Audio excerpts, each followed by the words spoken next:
Hello दोस्तों, तो कैसे हैं आप लोग। आई होप कि आप बहुत अच्छे होंगे।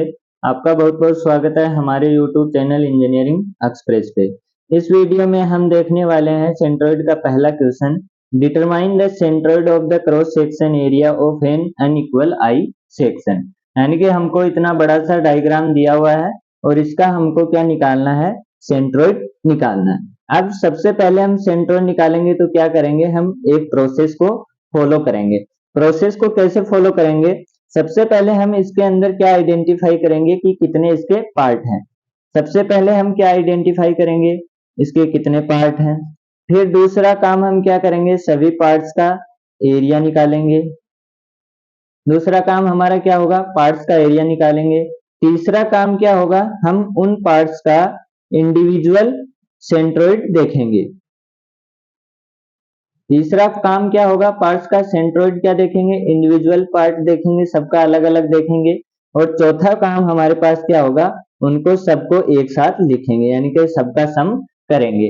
अब वो कैसे करेंगे वो अब हम देख लेते हैं, ताकि आपको भी ये तीनों चारों प्रोसेस समझ में आ जाएंगे। सबसे पहले क्या करना है, पार्ट समझने हैं कितने पार्ट हैं। फिर क्या करना है, सभी पार्ट का एरिया लिखना है। उसके बाद पार्ट्स का सेंट्रोइड लिखना है और उसके बाद सबका सम कर देना है। अब सबसे पहले आते हैं हमारे पास कितने पार्ट हैं। पहली प्रोसेस पे आएंगे तो आप देखेंगे यहाँ पे एक रेक्टेंगल ये है, एक रेक्टेंगल ये है और एक रेक्टेंगल ये है। यानी कि टोटल हमारे पास इसके अंदर कितने पार्ट हैं, 3 पार्ट हैं। कितने पार्ट हैं, 3 पार्ट हैं। यानी पहला काम हमारे पास हो गया कि इसके अंदर 3 पार्ट हैं। इतना काम हमको समझ आ गया। अब हमको क्या करना है, पार्ट्स का एरिया निकालना है। अब इसको मैंने A1 नाम दे रखा है, इसको A2 और इसको A3। तो सबसे पहले हमको क्या निकालना है, A1 निकालना है। A1 मैंने निकाला तो क्या आया, इसकी हमारे पास विड्थ कितनी है 5 सेंटीमीटर और लेंथ कितनी है 30 सेंटीमीटर। तो ये हुआ 30 इंटू 5 सेंटीमीटर का square equal to 1500 centimetre square. ये हो गया। अब सब पार्ट का क्या निकालना है, एरिया। पहले पार्ट का एरिया निकल गया। सेकंड पार्ट का एरिया कितना हुआ, यहाँ पे इसकी हाइट है हमारे पास 15 सेंटीमीटर और ये है 5 सेंटीमीटर। तो ये हो गया 15 इंटू 5 सेंटीमीटर का स्क्वायर और ये हो गया 75 सेंटीमीटर स्क्वायर। ये यहाँ पे सॉरी 150 होगा। अब हमको इसका एरिया निकालना है। इसका एरिया निकाला तो ये 20 सेंटीमीटर और इसकी लेंथ है 5 सेंटीमीटर। तो ये हमारे पास A3 हो गया 5 into 20 centimetre square equal to, ये हमारे पास हो गया 100 सेंटीमीटर स्क्वायर। इतनी बात क्लियर है।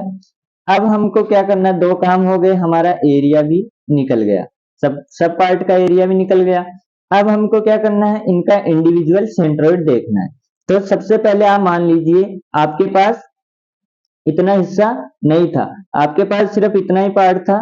तो इस पार्ट का आप ये क्या दिख रही है, ये हमारे पास क्या रेक्टेंगल है।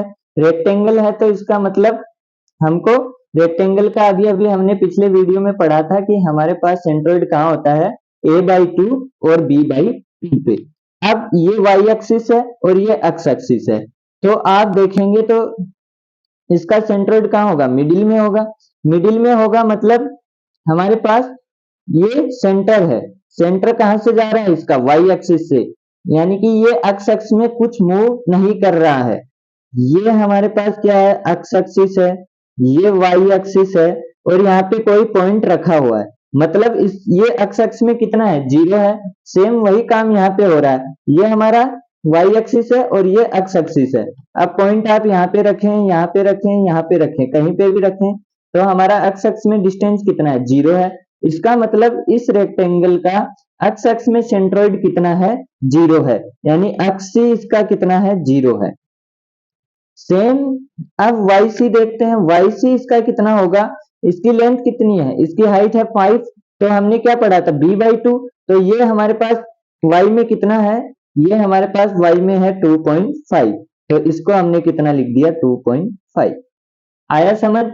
अब हमको क्या करना है, A2 पे जाना है। इसका काम हो गया, इसको अब आप रहने दो और इसको रहने दो। यानी कि ये भी नहीं है, ये भी नहीं है, बस बीच वाला हिस्सा है। तो ये बीच वाला हिस्सा भी क्या है, रेक्टेंगल है। इसका भी कहाँ पे होगा, a/2 b/2 पे, तो यहाँ से a/2 किया। अब इसका सेंटर भी y एक्सिस पे आ रहा है, वही काम है, इसका सेंटर कहाँ पे आ रहा है, y एक्सिस पे, यानी x एक्सिस में इसका कोई मूवमेंट नहीं है, तो अक्ष अक्ष से इसका अक्ष से सेंट्रोइड कितना हो गया, 0। और YC में इसका सेंट्रोइड क्या हो गया, इसकी हाइट कितनी थी, 15 थी, 15 का हाफ कितना होगा, 7.5 प्लस, ये भी ध्यान रखना है, प्लस 5, ये जरूर ध्यान रखना है क्योंकि एक्स एक्सिस से ले रहे हैं। कुछ बच्चे क्या करते हैं, यहां से ले लेते हैं, यहां तक की डिस्टेंस ले लेते हैं 7.5 सेंटीमीटर और उसी को यहाँ पे लिख देते हैं।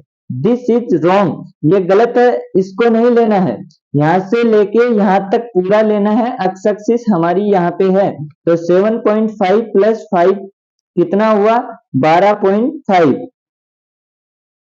समझ आया। उसके बाद हमको ये दोनों भूल जाने हैं, ये याद रखना है। तो ये भी क्या है, रेक्टेंगल है, a/2 b/2 पे होगा, तो इसका सेंटर भी कहाँ है, y एक्सिस पे, यानी कि सेम इस तरह। तो ये x अक्ष में कोई मूवमेंट नहीं है, तो इसका अक्ष भी कितना हो गया, 0 हो गया। और YC कितना हो गया, इसकी विड्थ कितनी है, 5 है, तो 5 का हाफ 2.5। अब क्या करते हैं, 2.5 करते हैं, 2.5 नहीं करना है, एक्स एक्सिस से चलना है, तो यहाँ पे 15 प्लस 5 20 और प्लस 2.5 22.5 होगा। ये ध्यान रखने वाली बात है, 2 बार सुन लीजिए। यहां से इतना ही नहीं लेना है, यहां से यहां तक पूरा लेना है। अब हमको क्या करना है, इसका टोटल का सेंट्रोइड निकालना है। टोटल का सेंट्रोइड निकालना है तो हम क्या करेंगे, एक्स टोटल कितना होगा, सेंट्रोइड टोटल का सेंट्रोइड होगा a1 अक्सी प्लस a2 का अक्सी प्लस a3 का अक्सी, यानी एक्स में centroid plus a1 plus a2 plus a3। अब आप एक चीज देख रहे होंगे, अक्सी 0 अक्सी 0 अक्सी 0, सब जगह 0 रख दूंगा तो सब क्या हो जाएगा, 0, और टोटल अक्सी कितना आ जाएगा, 0, यानी कि इसका अक्ष में सेंट्रोइड कितना होगा, 0 पे। इसका सेंट्रोइड कहाँ पे आएगा, हमारा सिर्फ y एक्सिस में। अब y में निकालना है तो y t टोटल का centroid a1 YC plus a2 into y का c plus a3 into y का c upon a1 plus a2 plus a3। और ये कितना हो जाएगा, a1 कितना है 150 इंटू YC कितना है 2.5 प्लस a2 कितना है 75 इंटू 12.5 प्लस 100 इंटू 22.5। और यहाँ पे हमारे पास क्या आ गया, total a1 plus a2 plus a3 150 plus 75 plus 100। और ये हमारे पास कितना हो गया, अगर कैलकुलेटर से मल्टीप्लाई करें तो ये हमारे पास आ जाता है 150 इंटू 25 कितना होता है, अगर पॉइंट से पॉइंट हटा, और हमारे पास 15 इंटू 25, ये हो गया 375 plus 12.5 into 75 is equal to 937.5 plus यहाँ पे हुआ 2250 अपॉन यहाँ पे हुआ 100 प्लस 150 प्लस 75 325। और ये हमारे पास हो गया 375 प्लस 2250 प्लस 937.5 और अपॉन में आ गया 25, ये होता है 10.9615 और सेंटीमीटर। सेंटीमीटर लिखना जरूरी है।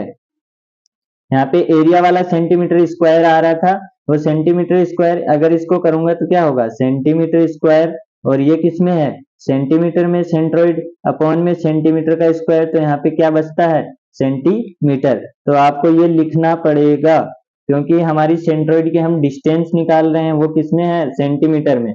तो हमारे पास इसका सेंट्रोइड कहाँ से आ जाएगा, यहाँ से आएगा।